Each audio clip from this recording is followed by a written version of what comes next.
Open the software. Click the Help menu. Click Controller IP Set.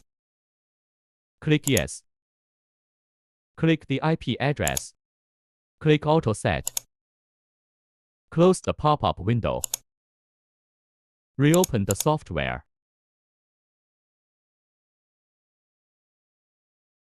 Close the Home pop-up window.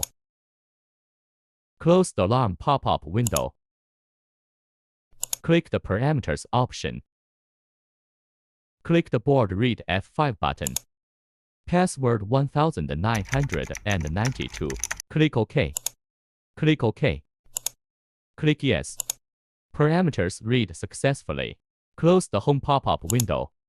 Click OK from the pop-up window. The software will automatically restart. Click All Access back to Home. Setting completed.